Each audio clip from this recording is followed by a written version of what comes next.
Assalamualaikum. Salam sejahtera dan salam Malaysia Madani. Naik sampan ke Kuala Selangor, indah sungguh suasana pagi. Izinkan saya mulakan bicara tentang sebuah buku yang menyentuh hati. Saya Nur Syifa binti Muhammad Syakirin. Saya merupakan anak didik di Sekolah Kebangsaan Serijaya yang terletak di Batu Gajah Perak.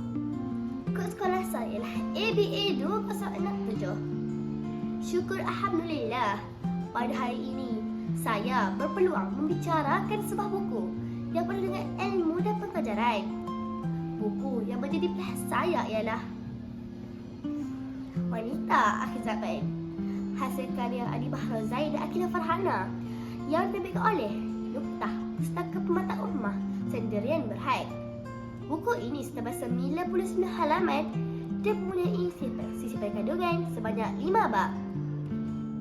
Buku yang sangat menarik hingga membuatkan saya berseteruja untuk dikongsikan bersama-sama, terutamanya kaum wanita, kerana saya juga wanita. Buku ini bukan hanya sekadar novel, tetapi sebuah karya ilmiah yang membincangkan peranan dan kedudukan wanita Muslim dalam konteks akhir zaman. Buku ini menggunakan laras bahasa yang boleh difahami dan boleh dibaca oleh semua peringkat umur. Buku ini membincangkan peranan dan kedudukan wanita Muslim, khususnya dalam menghadapi cabaran akhir zaman. Ia membuka mata kita tentang bagaimana wanita yang dahulunya dipandang rendah sebelum kedatangan Islam diangkat martabatnya apabila cahaya Islam menyinari dunia. Sesungguhnya orang yang mulia di sisi Allah ialah orang yang paling bertakwa. Surah Al-Hujurat ayat 13. Penulis menghuraikan bahawa wanita hari ini sering dijadikan alat hiburan, bahan iklan dan serangan budaya barat yang melalaikan.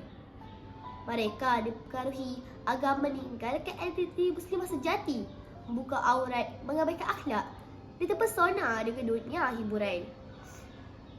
Namun, buku ini juga bertuliskan wanita perlu kembali pada Al-Quran, amal, iman dan sunnah dan kesedaran diri agar tidak hanyut dengan dunia yang penuh dengan arus fitnah.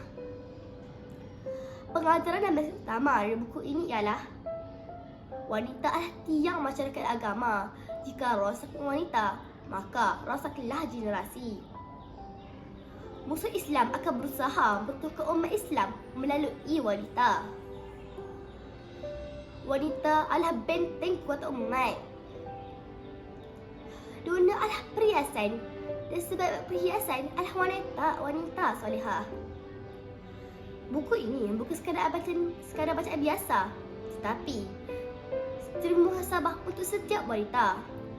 Ia mengajak kita kembali kepada jati diri muslimah sejati, menjaga maruah dan berpegang teguh kepada agama dan akhir zaman.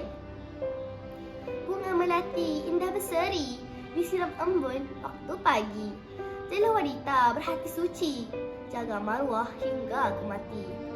Saya menyeru rakan-rakan saya, sama ada lelaki atau perempuan, untuk membaca buku ini. Semoga kita menjadi insan yang bukan sahaja celik ilmu, tetapi juga celik iman. Sekian sahaja bicara saya pada hari ini. Wabillahi taufiq hidayah. Wassalamualaikum warahmatullahi wabarakatuh.